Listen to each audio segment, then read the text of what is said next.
नमस्कार, आप देख रहे हैं न्यूज़ 18 का डिजिटल प्लेटफॉर्म और मैं हूं आपके साथ शिवानी राज।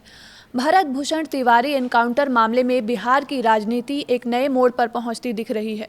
पहली बार सरकार का कोई मंत्री भरत तिवारी के परिवार से मिलने उनके गांव पहुंचा। खाद्य एवं उपभोक्ता संरक्षण मंत्री अशोक चौधरी ने परिवार से मुलाकात की, उनका पक्ष सुना और भरोसा दिया कि जांच निष्पक्ष होगी।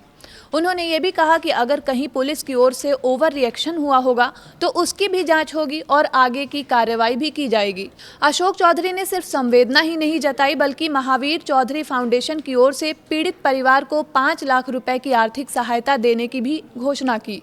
इसके साथ ही उन्होंने अधिकारियों से ये सवाल भी उठाया कि जब पूरी घटना हुई तब मौके पर मौजूद डीएसपी आखिर कर क्या रहे थे। यानी उन्होंने पुलिस की भूमिका पर भी सवाल खड़े किए और पूरे घटनाक्रम की जवाबदेही तय करने की जरूरत पर जोर दिया।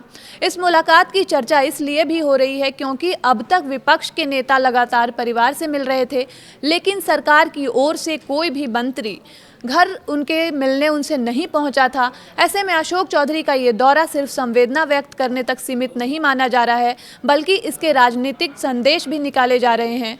लेकिन अब सवाल ये है कि आखिर सरकार ने ये कदम अभी ही क्यों उठाया। ये मामला तो अभी कितने दिन से चल रहा है। तो दरअसल भरत तिवारी एनकाउंटर को लेकर लगातार सवाल उठ रहे हैं। परिवार इसे फर्जी एनकाउंटर बता रहा है, विपक्ष सरकार पर लगातार हमलावर है और मामले ने राजनीतिक रंग भी लेना शुरू कर दिया है। परिवार ने न्याय नहीं मिलने पर आंदोलन की चेतावनी तक दे दी है। ऐसे माहौल में सरकार की ओर से किसी वरिष्ठ मंत्री का परिवार तक पहुंचना ये संकेत देता है कि सरकार इस मामले को सिर्फ कानून व्यवस्था का मुद्दा मानकर नहीं चल रही है बल्कि ये संदेश देना चाहती है कि पीड़ित परिवार की बात सुनी जा रही है और जांच को लेकर सरकार संवेदनशील है। वहीं आर्थिक सहायता की घोषणा और डीएसपी की भूमिका पर सार्वजनिक सवाल उठाकर अशोक चौधरी ने संकेत देने की कोशिश की है कि सरकार के भीतर भी इस मामले में जवाबदेही तय करने की मांग को नज़रअंदाज नहीं किया जा सकता है। हालांकि विपक्ष इसे पर्याप्त नहीं मान रहा है। पप्पू यादव ने इस दौरे को नाटक बता दिया है, जबकि जेडीयू के भीतर से कुछ नेताओं के बयान इस मामले में अलग राजनीतिक संकेत देते हुए दिखाई दे रहे हैं।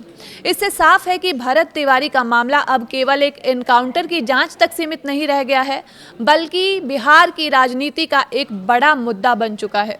तो अब सबसे बड़ा सवाल यही है कि क्या मंत्री की ये मुलाकात 5 लाख रुपए की सहायता और पुलिस अधिकारियों पर उठाए गए सवाल राजनीतिक तापमान को कम कर पाएंगे या फिर जांच की दिशा और उसके नतीजे ही तय करेंगे कि इस मामले पर सरकार को राहत मिलती है या फिर विपक्ष को कोई नया मुद्दा। तो इस खबर पर आपकी क्या राय है, आप हमें कमेंट बॉक्स में ज़रूर लिखिएगा और इसी तरह की तमाम खबरों के लिए आप जुड़े रहिए न्यूज़ 18 के साथ। तब तक के लिए धन्यवाद।